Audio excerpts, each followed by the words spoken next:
Ողջույն, հարգելի ունկնդիրներ, ուզում եմ տեղեկացնել, որ Տուրիզմի Միացյալ Ֆեդերացիան նախաձեռնել է ոդքասթների շարք գործարար ալիքի եթերում, որտեղ մենք քննարկելու ենք տուրիզմի վերաբերյալ զբոսաշրջությանը վերաբերող հարցերը, բարձրաձայնելու ենք թե խնդիրների մասին, թե դրանց լուծումների մասին, փորձելու ենք ոլորտի փորձագետների, մասնագետների եւ նաեւ սրտացավ մարդկանց միջոցով գտնել այդ խնդիրների լուծումները։ Մեր Անդրանիկ թողարկման հյուրը զբոսաշրջության կոմիտեի առաջին նախագահ, այժմ Հայաստանի ամերիկյան համալսարանի զբոսաշրջության ծրագրերի ղեկավար Տիկին Զարմինե Զեյթունցյանն է։ Բարև ձեզ։ Շնորհակալ եմ, որ մեր Անդրանիկ թողարկման հյուրն եք։ Շնորհակալ եմ հրավերի համար։ Այսօր շատ կարևոր հարց ենք քննարկելու, որը ըստ իս հիմքերի հիմքն է, դա զբոսաշրջության ոլորտի կրթությունն է։ Այսպես մենք ունենք բուհեր, Հայաստանի գրեթե բուհերի զգալի մասում գոնե այսօր դասավանդվում է զբոսաշրջություն, կա զբոսաշրջության մասնագիտացում, սակայն դեռևս ոլորտում խնդիր կա, շատ հաճախ երբ մասնավոր ոլորտում մենք այս հարցը քննարկում ենք, հասկանում ենք, որ կադրերը երբեմն այնքան էլ պատրաստ բուհերից չեն գալիս աշխատաշուկա։ Ինչ եք կարծում, խնդիրը որտեղ է, ինչպիսի լուծումներ կարող եք առաջարկել այս խնդիրներին, առհասարակ մի հատ խնդրեի գնահատել, ինչ իրավիճակ է Հայաստանում։ Շատ լավ, շնորհակալ եմ հարցի համար։ Իրականում չեմ կարծում, որ դա միայն զբոսաշրջության ոլորտի խնդիրն է։ Ես ինքս առաջին կրթությունս բարձրագույն Հայաստանում եմ ստացել։ Ես կարծում եմ, ուրեմն նախ ասեմ, որ Հայաստանում դեռ 2017-18 թվականներին մենք հաշվառում էինք անում 30-ից ավելի բուհ ունեին զբոսաշրջության ծրագրեր։ Նախ այդքան զբոսաշրջության մասնագետ ես չեմ տեսել, որոնք կարող են դասավանդել։ Երկրորդ կան բուհեր, որոնք զբոսաշրջության հետ որևէ առնչություն չունեն կամ ունեն շատ անուղղակի առնչություն, սակայն առաջարկում են։ Ես կարծում եմ, ուղղակի շատ մոդայիկ էր մի պահ զբոսաշրջությունը, եւ քանի որ աճում էր, շատ էին խոսում զբոսաշրջության մասին, բոլոր բուհերը սկսեցին առաջարկել եւ մագիստրատուրա, եւ բակալավրի ծրագիր, եւ քոլեջներում տարբեր առաջարկում էին, ինչու, որովհետեւ պահանջարկը շատ էր, բայց ինչ էին առաջարկում, այստեղ արդեն մշակված ծրագիր, ես շատ ծրագրեր եմ տեսել, մի քանի բուհերում էլ ինքս դասավանդել եմ եւ եկել եմ այն եզրակացության, որ դրանք անգլերեն ասում են ad hoc, sense հանկարծակի ստեղծված զբոսաշրջային ծրագրեր են։ Օրինակ ձեզ բերեմ, որ ինձ միջև այսօր զարմացրել է, բուհի անունը չեմ տա, բուհերից մեկի մագիստրատուրայի ծրագրի ավարտական թեզը, եթե ես ձեզ ասեմ, օրինակ ենթադրություն արեք, դուք չեք կարողանա երբևէ ենթադրել, մագիստրոսի ավարտական թեզն է եղել Սյունիքի մարզում 3 օրվա երթուղու գծանշումը։ Դա ինձ համար քոլեջի մակարդակի աշխատանք է, ռեֆերատից էլ ավելի ցածր։ Այսինքն պատկերացում նաև ես ձեզ ասեմ, զբոսաշրջությունը, ինչպես նաև ցանկացած այլ դիսցիպլինա, իրենից պետք է ենթադրի նախ ամբողջական գիտելիք զբոսաշրջության ոլորտի մասին։ Ես այսօր շատերին եմ տեսնում, որ գալիս են դասընթացների, որոնք 5-6 տարի սովորել են, բայց նույնիսկ այն հասարակ սահմանումը, թե ով է զբոսաշրջիկը, իրենցից շատերը անգամ չգիտեն, որտեղ է էկոնոմիկայի նախարարության զբոսաշրջության կայքը, ինչ օրենք կա զբոսաշրջության, ինչ է հաստատվել երկրում, հիմա օրինակ նոր ռազմավարություն է հաստատվել, եւ սա պետք է դառնա նաեւ ինչ-որ միտեղ ուղեցույց ինդուստրիայի համար, որովհետեւ այս ուղեցույցով է շարունակելու զբոսաշրջության կոմիտեն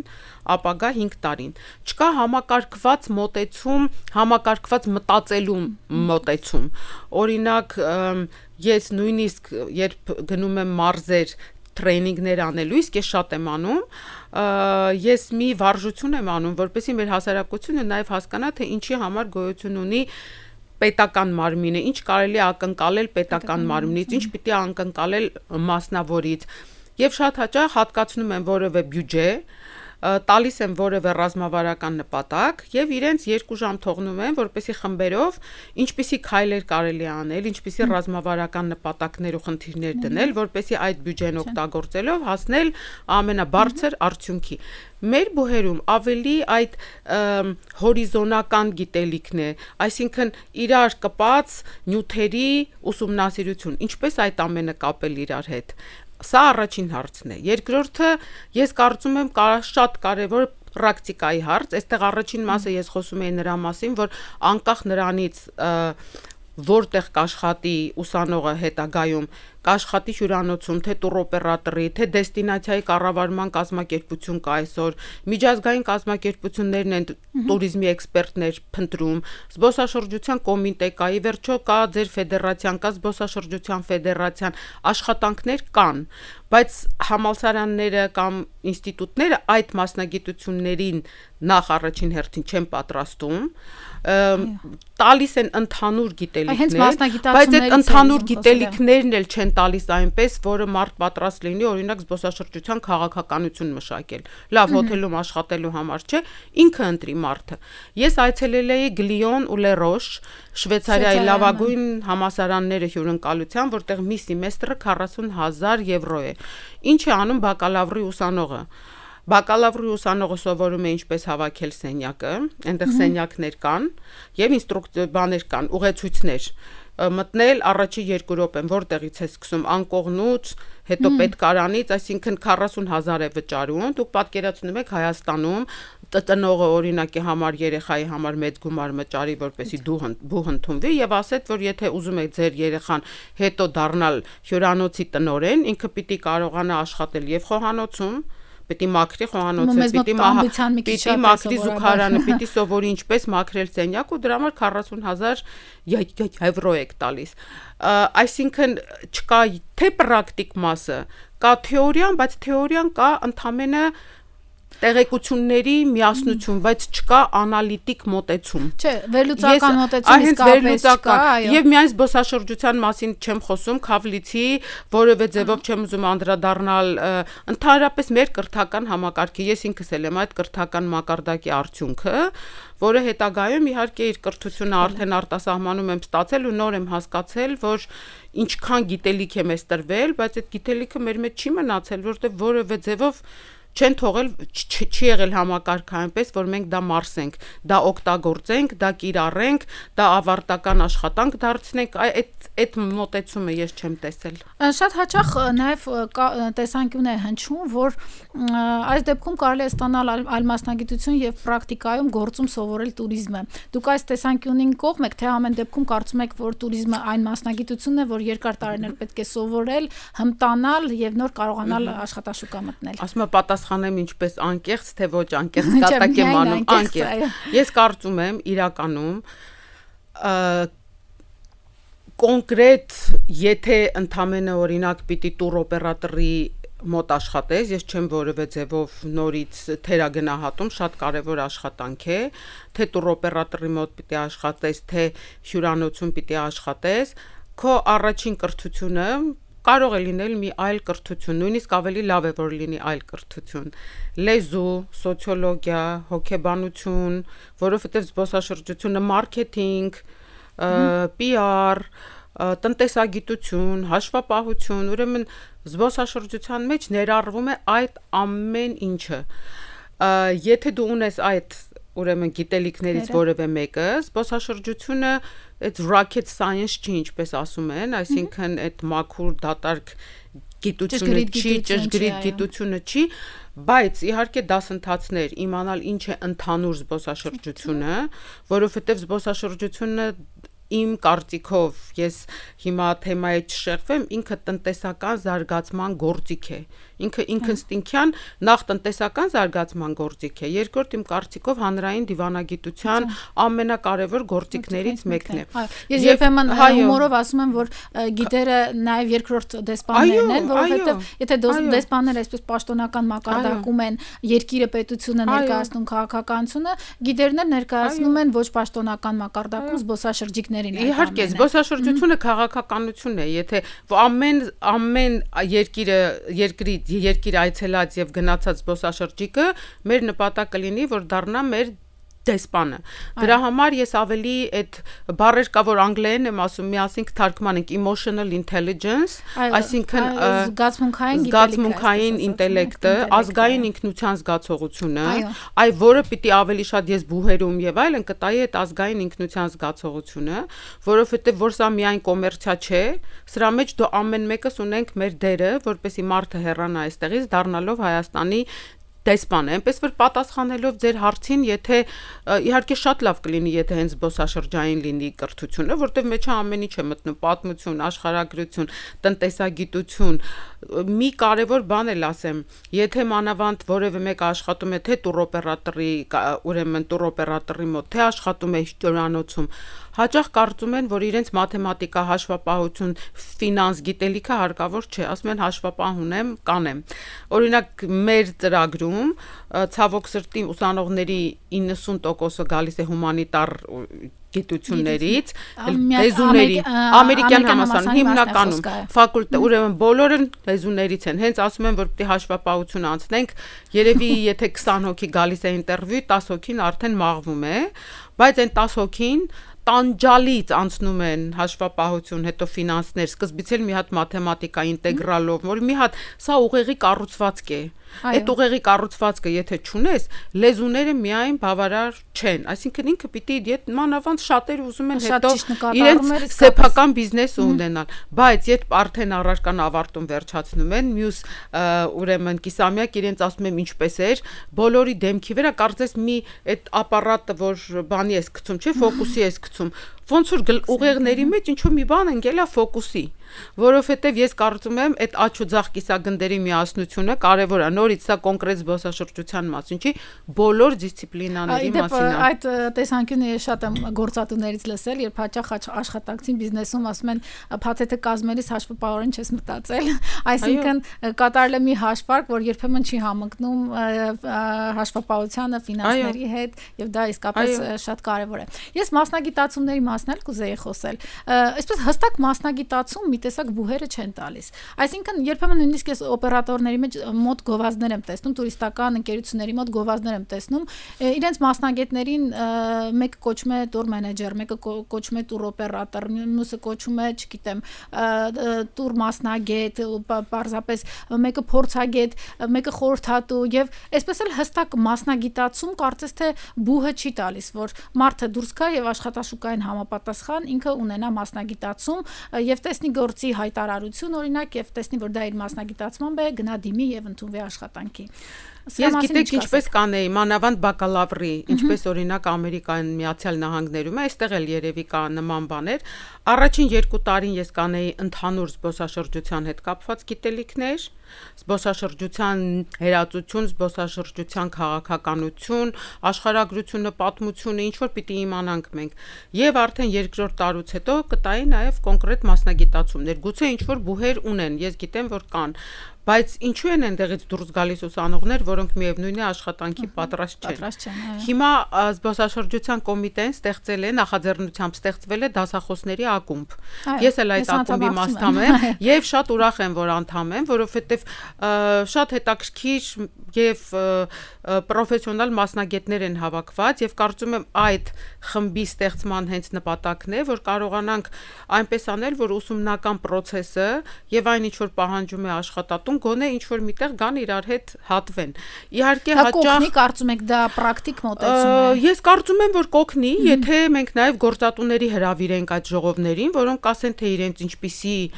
հմտություններ են պետք, ինչպիսի գիտելիքներ են պետք, որպեսզի մենք կարողանանք նաեւ միասին պատրաստել, թեև ձեզ նաև ասեմ, որ այստեղ կա գործատուի կողմից էլ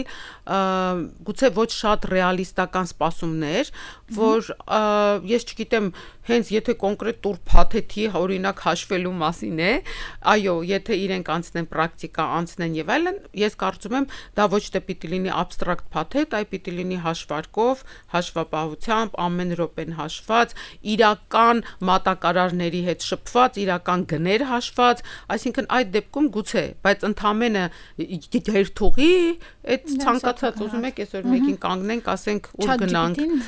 Գեղարքունիքում, այո, 2-3 օրվա արդեն կկազմի։ Ես կարծում եմ կարևոր է, բայց կարծում եմ մի քիչ էլ շատ են սպասելիքները գործատուների, բացատրեմ ինչու, որովհետև միևնույն է, մինչև չես մտնում աշխատելու, դու չես կարող ամբողջությամբ այդ գիտելիքը, այդ հմտությունը ձեռք բերել, բայց գոնե գաս բազային գիտելիքով զբոսաշրջության մասին։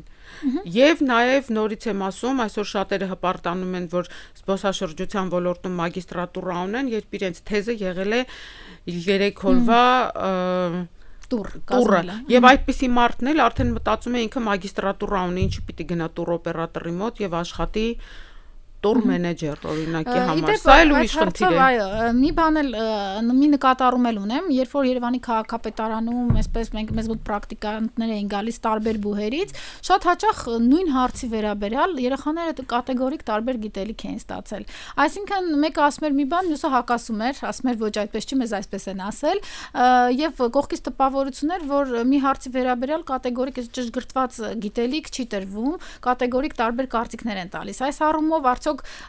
պետական մարմինները աշխատելու տեղ ունեն, ինչ որ անելիք ունեն, որպեսզի ծրագրերը գոնե ինչ որ առումով նույնականացված լինեն եւ այսքան չտարբերվեն իրարից։ Տեսեք, մենք արդեն գնում ենք մի ոլորտ, որտեղ ես կարծում եմ Հայաստանը դեռ մենք շատ հեռու ենք։ Օրինակ Ամերիկայում ամեն մարքեթինգի դասախոս կարող է ընտրել իր դասագիրքը, բայց այդ դասագրքերը հիմնականում տպագրված են որևէ հրատարակչության կողմից, որոնք սերտիֆիկացված են, այնտեղ մարդիկ օրինակ, չգիտեմ, նույն մարքեթինգը կա Kotler-ը կամ մեկ ուրիշը, բայց ամենտեղ ինչ է սեգմենտացիան նույն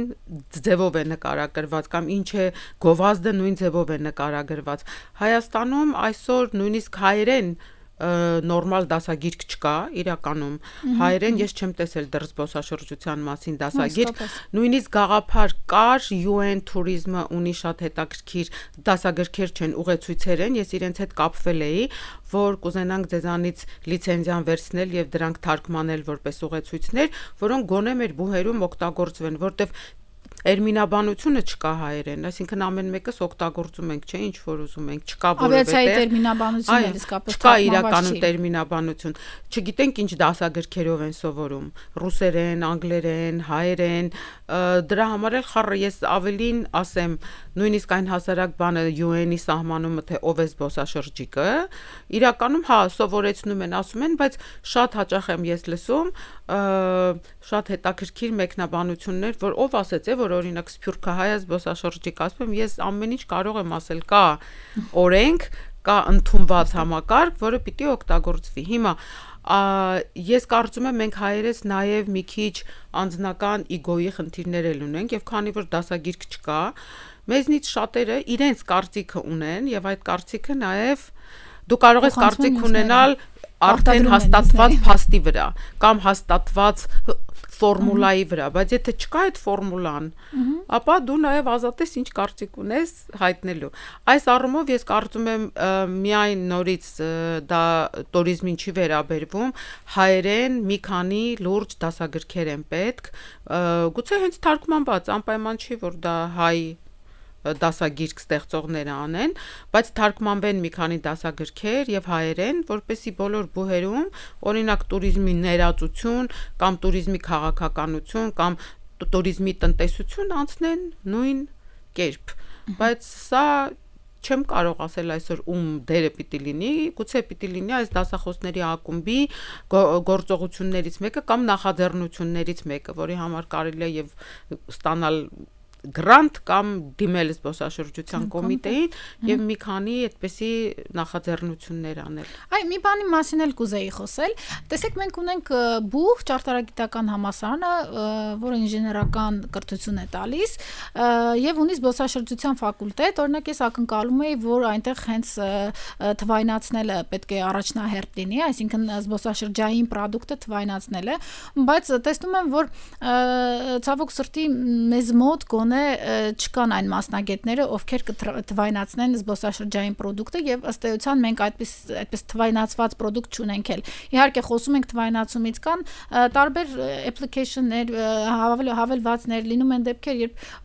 տեսնում եմ օրինակ արհեստական բանականություն որոշ հարցերի է պատասխանում, բայց այսպես դա թվայնացում կոչել դեռ կարծում եմ այդքան էլ ճիշտ չէ, որովհետեւ թվայնացումը կոնկրետ համակարգեր են, որտեղ ամրագրումներ կարելի է կատարել, որտեղ նույն ավիաընկերությունների կայքերն են, Booking-ը, Expedia-ն, կայակա նմանատիպ համակարգերն են թվայնացում։ Մենք օրինակ շատ ենք ստանում բողոքներ, որ Հայաստանում թվային պրոդուկտ նախապես կայքերից ձեռք բերելը հեշտ չէ, ինչն էլ շատ հաճախ գնագոյացման պատճառ է, սխալ գնագոյացման պատճառ է դառնում, հաճախ մարդիկ պատկերացում չունեն ինչ ծառայության համար ինչ պիտի վճարեն, գալիս են տեղում բոլորովին այլ բան են բացահայտում եւ դա գալիս է նրանց, որ թվայնացված պրոդուկտ չունենք։ Սրա պատճառը ինչու՞մն է, ինչ եք կարծում։ Նախ առաջին հերթին ես կարծում եմ նույն ճարտարագիտական համալսարանը իր ծրագիրը սկսելիս պիտի հստակ սահմաներ, թե ինչու է ճարտարագիտական համալսարանում բացվում զբոսաշրջության բաժին։ Ես կարծում եմ այնտեղ մոտիվացիան ավելի շատ եղել է հենց այդ մեր գոյություն ունեցող հուշարձանների 25000 հուշարձան ունենք եւ այնտեղ ճարտարապետության բաժին էլ կա, ճարտարագիտության ինձ թվում է ավելի, թող ես սխալ չհնչեմ կամ թող ինձ քննադատեն, ավելի շատ կապը հենց հուշարձանների եւ ճարտարապետության, այլ ոչ թվայնացման։ Իմ կարծիքն է դա, շփվելով թե ուսանողների հետ այնտեղի եւ ունեցել եմ նաեւ այնտեղից ուսանողներ, որոնք հետո մագիստրատուրա են արել ամերիկյան համալսարանում, ինչքան հասկացել եմ, թվայնացումը որպես առաջնահերթություն չի դրված, կամ եթե նույնիսկ դրված է, ապա մենք դրա արդյունքն անգամ չենք տեսել։ Ես գիտեք ինչպես եմ տեսնում թվայնացումը մանավանդ ճարտարագիտականում։ Ես չեմ տեսնում նույնիսկ այն որպես վճարման համակարգերի, ես տեսնում եմ այդ վիրտուալ մեր հուշարձանները մի աստիճան արժեքը բարձրացնելու, այսինքն հավելյալ արժեք ստեղծելու մեջ, որտեղ այդ տեխնոլոգիաները կարող են օգտագործվել մեր հուշարձանների վիրտուալ իրականությունը ստեղծելու, գոնե մի 10, 15, 20 ամենակարևոր, որտեղ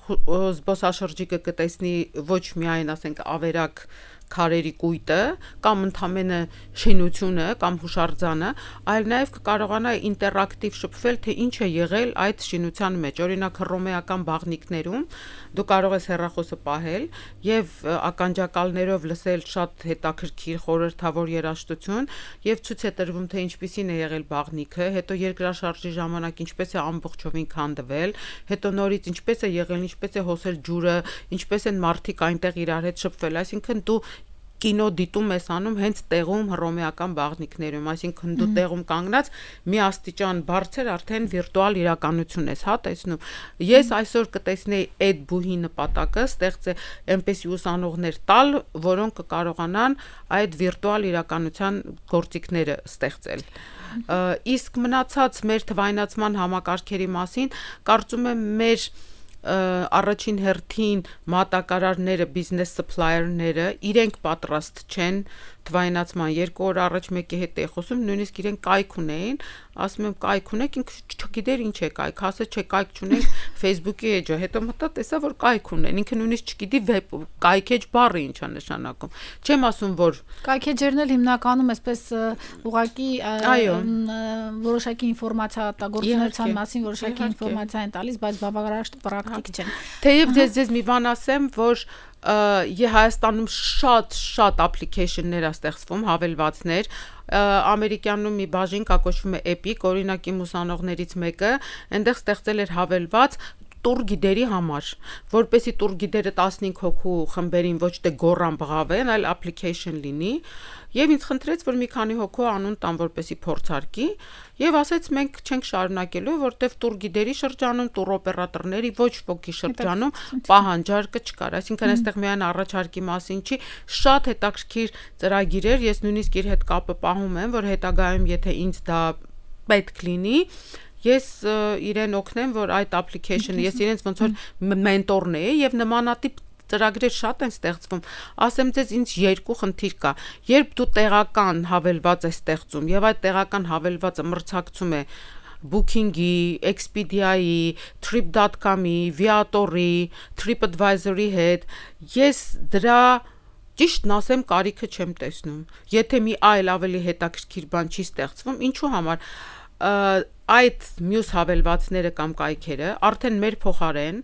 անում են այն գովազդային գործը եւ ծախսում են միլիոններ դրա վրա, մենք ընդամենը 20% ենք տալիս, մենք անհնար է, որ այսինքն բոլոր application-ները, որտեղ ես եղել հավելվածները, որոնց ծրագրերում ես եղել եմ մենտոր, իմ առաջին հարցը եղել է որտեղ է ձեր մարքեթինգի բյուջեն։ Հիմնական պատասխանը 100-ից 99-ը մենք չունենք մարքեթինգի բյուջե։ Եվ պարզ է, որ այդ հավելվածը մի ամիս հետո միայն այդ հավելվածի մասին իմանալու է ստեղծողը եւ երևի այդ խումբը, որ այնտեղ նստած է եղել։ Այնպես որ ստեղծելու նոր բան ստեղծել, այնպեսի բան, որ մեզ պետք է այդ վիրտուալ իրականությունը գուցե կարողանալ ստեղծել։ Ես նույնիսկ augmented-ի մասին չեմ ասում, հենց վիրտուալ իրականությունը մեր հուշարձանների։ Կայքեջերը մեր հյուրանոցները ունենան 360 աստիճան այդ իրենց որպեսի կարողանանք այո ամբողջ հյուրանոցը դիտել Հայաստանում բուքինգի համակարգ, բայց ոչ թե հյուրանոցների եւ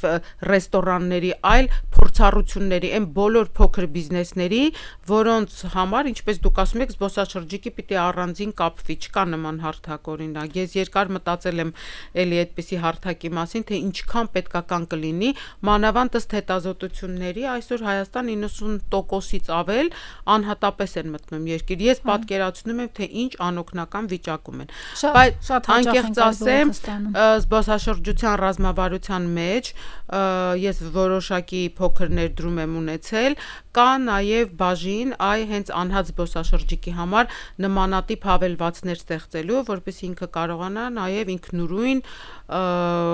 իր ճանապարհորդությունը կառուցել Հայաստանում ես կարծում եմ մոտակա 5 տարում ինչ որ բան կստեղծվի հուսանք ամեն դեպքում այդ product-ը կլինի մեկ հարցել տամ եւ հավանաբար արդեն սահմանափակենք մեր զրույցը խոսքս միջազգային դպրոցների մասին է վերջերս Գյումրիում բացվեց Լազանի միջազգային դպրոցը հյուրընկալության ապիցյուս դպրոցը հյուրընկալության կրկին բացվեց Դիլիջանում սրանք ինչ որ մի բան կփոխեն հայկական իրականությունում թե արդյունքը այդքան էլ ռեալ չենք զգալու Ես կարծում եմ մի 5 տարուց մենք կտեսնենք, ես որևէ կանխատեսում հիմա չեմ կարող անել, որովհետև իրականում շատ հետաքրքիր ծրագրեր են, բոլորի հետ շփվել եմ եւ իրենց նաեւ բացմանն եմ եղել, թե ծրագրի բացմանը, որովհետեւ ես կարծում եմ, որ համագործակցությունը ամենակարևոր բանն է զբոսաշրջության ոլորտում եւ չենք դիտարկում երբեւե որևէ մեկը իրար որպես մրցակից, այնպես որ նախ շատ ուրախ եմ, որ իրենք կան Այստեղ ավելի սպասարկման ստանդարտի մասին է, այնտեղ կարծեմ խոհարար, մատուցող, հյուրանոցի front desk, նաև ուզում են արդեն մենեջմենթի որոշակի ծրագրեր կբերեն։ Ես կարծում եմ, եթե ուսանողները չեն կարողանալու դուրս գալ, ապա այդ արտասահմանյան կրթությունը Հայաստան բերելը ահագին բան կփոխի, գոնե մտահորիզոնի ինձ համար օրինակ customer service-ը, որը ես անցել եմ ուղակի դրա, այսպես ասած, բովով տարիներ Ամերիկայի Միացյալ Նահանգներում, ես այստեղ բոլորին այդ հարցը տալիս եմ, ինչպես է կազմակերպում ձեր customer service-ի տրեյնինգները եւ միջև այսօր անկեղծ ասած բավարար պատասխան չեմ ստացել ես հուսով եմ որ այդ կազմակերպությունները որոնք եկել են Հայաստան ոչ միայն կսովորեցնեն մասնագիտական հմտություններ այլ ամենաառաջինը շփման մշակույթ որը Հայաստանում նորից անհատական մակարդակի վրա շատ հյուրընկալ ենք եւ շատ լավն ենք եւ շատ բարի ենք բայց մենք շփման կուլտուրա շփման մշակույթ սահման ճանաչել կամ սահմանները ճիշտ անցնել կամ ընդհանրապես չանցնել մենք դա չունենք այնպես որ ես հուսով եմ որ այդ գիտելիքի կողքին կբերվի նաև այդ շփման մշակույթի փոփոխությունը, որը նույնիսկ ավելի կարևոր է, քան գիտելիքը։ Լավ, եւ մի վերջին հարց, հիմա եթե ունենայինք ռեալ լծակները զբոսաշրջային կրթության մեջ ինչ որ բան փոխելու, 3 քայլ որ կկատարեիք, որոնք են այդ 3 քայլերը, այսպես հակիրճ կարող եք ձևակերպել։ Շատ լավ։ Առաջին հերթին կմշակեի ուղեցույց թե ինչ է նշանակում զբոսաշրջության ոլորտում կրթություն եւ ինչպիսի ուղղություններ կան եւ կհրապարակեի եւ անպայման նաեւ կհավաքեի բոլոր բուհերին եւ գործատուների հետ միասին դա կմշակվեր բայց նաեւ մեր սա առաջինը որ անպայման պիտի այդ ուղեցույցը լինի ինչ է զբոսաշրջության կրթությունը ինչ է նրանից ներկայացնում որպեսզի ամեն մեկը հարմարվի եւ ասի ես այս ուղղությամբ եմ ուզում ես այն երկրորդը եւ նաեւ այն պարտադիր մասնագիտական առարկաները որոնք պիտի անցնել նախքան մասնագիտական չէ, ընդհանուր մինչև մասնագիտական կրթություն։ Երկրորդ կթարգմանեի դասագրքեր, անպայման կթարգմանեի դասագրքեր եւ երրորդը շատ կավելացնեի պրակտիկան իրականում, որպեսզի ուսանողները արդեն վերջին տարում համարյա թե միայն պրակտիկա անցնեին իրենց եւ տուրօպերատոր, հյուրանոց, DMO, туриզմի կոմիտե, ֆեդերացիաներ, ասոցիացիաներ եւ այլն, հենց ինչու՞ չէ IT կամպանիաներ, այդ 3 բանը դասագիրք, ընդհանուր ուղեցույց եւ պրակտիկա։ Շնորհակալ եմ շատ, մի փոքր բան էլ ես ավելացնեմ, այ հենց պրակտիկայի մասին խոսեցիք, ես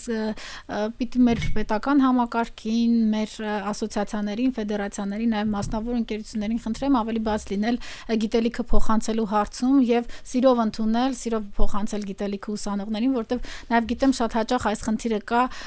պրակտիկան բավարար լիարժեք չի լինում եւ լիարժեք գիտելիք չի փոխանցվում, սա շատ կարեւոր է գիտելիքը փոխանցելը։ Բոլորը զբաղված ենք, ասում ենք այո, թող գան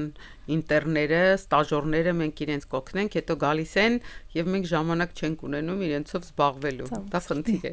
Այո, իսկապես։ Շնորհակալ եմ շատ հետաքրքիր անկեղծ զրույցի համար։ Ես հուսով եմ, որ ելի առիթներ կլինեն հանդիպելու եւ հաջորդիվ մենք ավելի դրական տրամադրություններով, ավելի լավ նորություններով կկիսվենք։ Մեծ հաճույքով, շնորհակալություն, կարծում եմ թեմաները շատ են, այնպես որ կարող ենք զրուցել միշտ։ Շնորհակալ եմ շատ։